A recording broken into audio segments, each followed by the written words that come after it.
seperti Feli bisa bilang, "Mami saya sayang kamu, Mami I love you," gitu ya.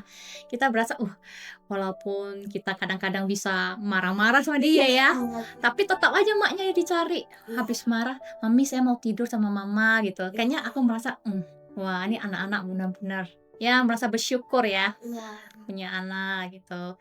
Momen yang paling menyentuh, yang menimbulkan rasa syukur sebagai orang tua itu saat pertama kali gendong baby. Kemudian dalam proses pertumbuhannya, yang mungkin memang juga kebetulan si Drake yang pertama kali dipanggil itu papa. Ya itu memang momen yang paling sulit dilupakan. Yang bersyukurnya dari awal sih. Kan dari yang background-nya kan saya juga emang agak susah ya untuk punya anak. Jadi mendapat mereka itu ya butuh perjuangan ya. Ya effort. Ya thanks God ya akhirnya ya dapat 2. Kalau kita capek biasanya dia bisa bawain botol minum, "Ini Pak minum," gitu. Gitulah, terus dia bilang kadang bisa juga dia mengucapkan, "Terima kasih Mama," gitu ya. Itu aku bersyukur. Sebenarnya kita nggak pengen juga yang kemarin gara-gara COVID itu ya. Tapi itu momen di saat semuanya nge-freeze sampai seluruh Indonesia bahkan dunia, itu momen yang benar-benar sama keluarga sama anak tuh waktunya banyak banget sih di situ karena waktu itu anak saya juga baru lahir kan, jadi benar-benar ngikutin nih dari proses dari dia sebulan 2 bulan terus sampai dia setahun gitu tuh benar-benar ngikutin sih gara-gara gitu. Kalau pengen nge-freeze ya momen yang pada saat dia lagi manja-manjanya sama saya gitu. Lagi, "Mamaku, Dede maunya sama mama," gitu, kayak gitu-gitu. Terus, "Mama I love you," gitu. Tentunya pengennya kalau itu, pas mereka 8 bulan gitu. Saat mereka masih gemoy-gemoy ya gitu ya. Mereka sangat lucu-lucunya kayaknya pengen ulang kembali gitulah ya. Waktu masih baby ya, masih lucu-lucunya sih. Kayak waktu lagi belajar jalan. Aku pengen nge-freeze momen itu pas jam tidur anak-anak sih. Itu ada bonding gitu loh. Maksudnya dengan anak-anak tuh kita tuh say good night, kita tuh kiss dulu gitu loh sama anak tuh. Mungkin waktu mereka lagi mulai menunjukkan belajar emosi ya. Kan apalagi kalau Elis, kan kayak belakangan ini dia baru mulai menunjukkan rasa anger. Mungkin ya sebelumnya mereka enggak. Baru kali ini sih mungkin dari pertambahan usia ya. Jadi mereka baru mulai mengenal rasa itu anger ya. Waktu kerja itu panjang gitu loh. Sementara anak-anak pengen main, kitanya yang nggak ada waktu gitu sih. Padahal pengen ada waktu buat mereka. Pas dia kalau misalnya disuruh maunya main. Kadang-kadang ya udah ntar kita cari cara lagi buat dia mau belajar atau mau sesuatu lah. Ada saat si Drake melakukan apa yang membelakangi pesan dan nasihat orang tuanya.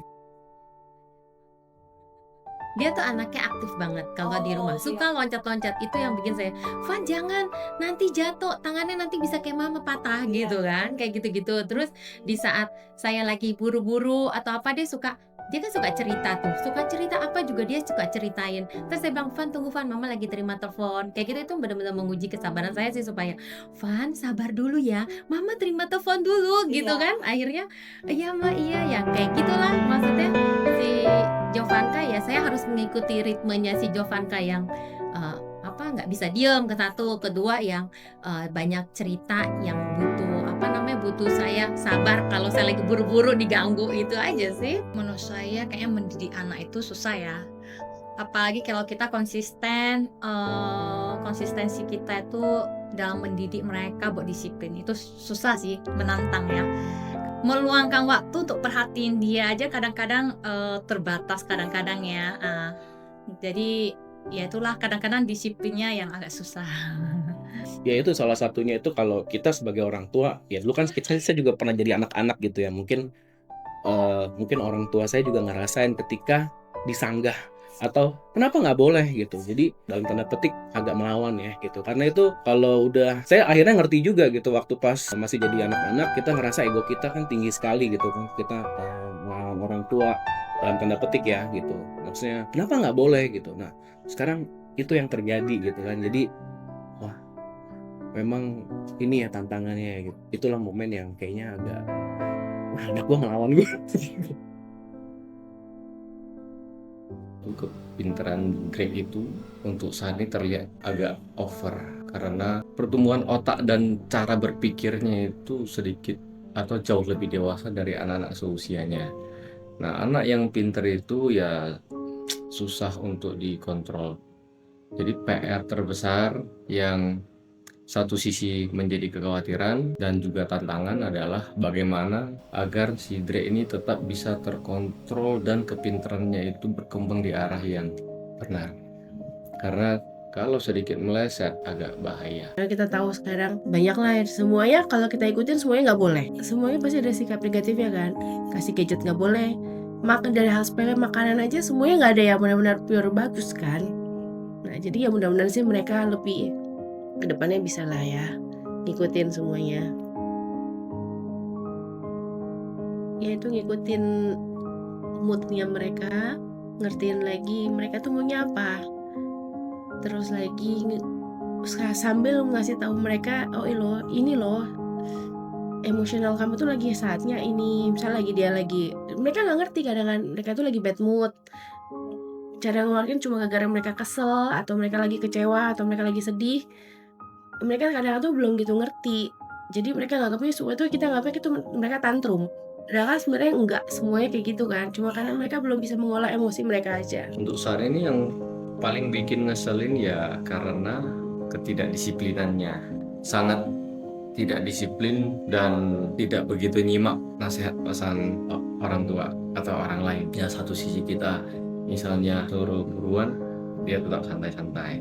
Ya habis suruh buruan mandi, dia santai. Habis mandi udah waktunya udah sangat mepet, pakai pakaiannya juga lama banget dalam arti memang dia kayaknya lupa disuruh cepat ya akhirnya bikin dia udah suruh cepat dia malah makin lambat. Paling nyebelin kalau berantem sama adik-beradik, dan kalau pagi hari mau berangkat sekolah. Nah itu sih momennya yang agak kritis. Kadang anak-anak suka melamun sementara kita ada diburu waktu gitu. Sama suka membanding-bandingkan misalnya. Kok ada ini, jadi ada ini gitu. Jadi udah ricu gitu, maknya udah pusing gitu. Jadi lagi jalan-jalan sama mereka nih, terus mereka jalan-jalan sendiri gitu loh. Asik sendiri sampai lupa fotonya di mana itu. Jadi kan khawatir ya. Anak saya main handphone waktu itu. Jadi setahun yang lalu itu, jadi kita ada pergi terus ada ribut lah kecil lah gitu kan keluarga gitu. Terus dia update status gitu. Dia update status ngomong, ini orang tua gue gini-gini. Itu kan bisa dilihat kan sama semua orang, sama semua guru. Itu menurut saya nggak etis gitu. Jadi saya marah sama anak saya sita sama anak saya. Mungkin kadang tuh kalau lagi kelewatan itu dia pas kita lagi capek ya, yang juga ada mbak, mereka mulai berulah yang aneh-aneh. Mungkin kadang kalau saya ada kelepasan sih kalau misalnya lagi sentil ya, karena hukuman mereka fisiknya itu adalah sentil tangan tuh masih main dengan sentil tangan. Terutama sih kalau misalnya Elis lagi ada konflik di sekolah. Kan waktu kemarin tuh ya namanya juga mereka baru mulai proses belajar ya, ada konflik di sekolah dan dia bohong mungkin karena dia takut, jadi dia ada bohong. Nah itu sih saya agak ya memang mungkin uncontrol ya maminya kan. Nah dia udah tinggi, udah high note, terus juga ada sentil pula kan. Nah dia nangis. Terus yang buat sedih itu kalau dia tuh nangisnya, dia tuh bisa bilang dia tuh belum bisa mengontrol emosi dia. Itu sih. Semoga dia lebih better ya dari sebelumnya ya, dari hal disiplin ya, terus kalau bisa apa-apa juga lebih mandiri ya, itu bagus buat kedepannya ya, sehingga dia bisa mengerjakan hal-hal yang lebih besar kedepannya, mulai dari hal-hal kecil ya. Semoga dia mempunyai kehidupan yang baik ya kedepannya ya, bertemu dengan orang-orang yang maksudnya baik dan mendukung, support, dan lingkungan yang baik.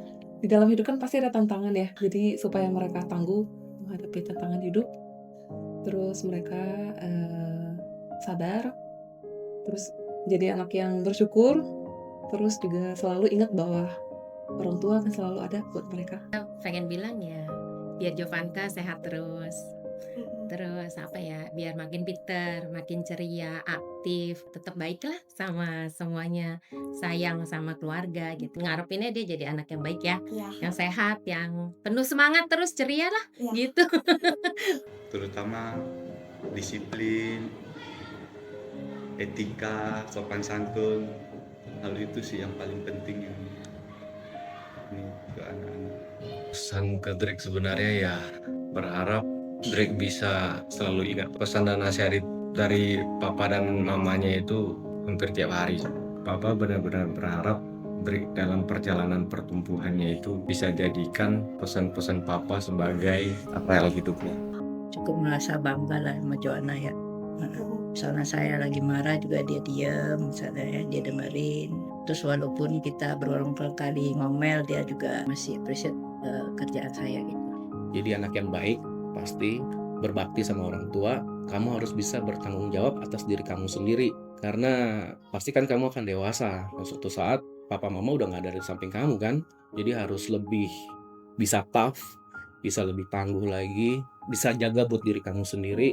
Ya kalau bersyukur sih pasti bersyukur. Ya terlepas dramanya mereka, yang mereka tuh pasti adalah yang ya everything lah ya. Buat kita sih everything. Terus lagi harapan mereka mudah yang terbaik. Terus juga kadang ya sorry kalau misalnya mami juga kadang kan sudah sampai lepas kontrol. Ya tapi mereka tahu sih kita sayang sama mereka. Udah itu aja.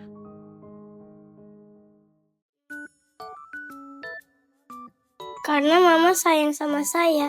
Kalau dari papa, karena papa selalu temenin saya kalau saya kayak lagi takut gitu. Papa dan mama menuruti aku dan menyayangi aku. Saya suka mama masakan yang enak. Saya suka papa tangkap pencuri. Mama dan papa membesarku. Mama papa suka ajak aku main. Karena papa dan mami aku sudah memasakkan makanan yang paling aku suka. Biasanya saya tungguinnya kalau mau jalan-jalan. Saya suka belajar sama mereka jalan-jalan ke Malaysia waktu aku kecil. Bermain bersama. Pengen main. Jalan-jalan. Nangis. Ya saya tunggu mama sampai enggak marah baru saya ngomong. Mendengarkan. Aku diam aja. Diam saja. Diam aja. Ya karena takut. Kadang bisa nangis. Saya bilang sorry ke mama papa terus nggak gitu lagi. Masih. Tetap biar gak dimarahin lagi. Walaupun kalau saya lagi kayak jahat sama mama papa masih sayang. Dulu papa mami aku pernah ajak aku jalan-jalan ke pantai yang seru banget yang ada ombak. Aku pergi ke mall. Waktu itu aku pernah pergi sama mama ke mall dibeliin bubble. Kemarin malam kan mami aku bilang good night. Lalu aku bilang good night mami, I love you gitu. Pas lagi bikin surat buat mami. Semalam lupa. Kemarin ada. Lupa. Happy Parents Day. Aku sayang papa mama. I love you mama papa. Aku minta papa mama sayang sama aku. Papa mama saya sayang kamu. Terima kasih papa dan mama sudah menyayangi aku dan membimbing aku. Aku gak mau papa mama marah-marah, tapi aku kadang agak nakal jadi dimarahi. Sayang papa mama. I love you mami dan papi. Terima kasih untuk menjagain saya dan sayang kepada aku. baik kepada orang tua dan siapapun. Aku mau jadi anak yang berbakti, jadi anak yang baik, anak pinter. Saya mau jadi anak yang banget, belajar rajin, dan makan sendiri, dan cuci piring.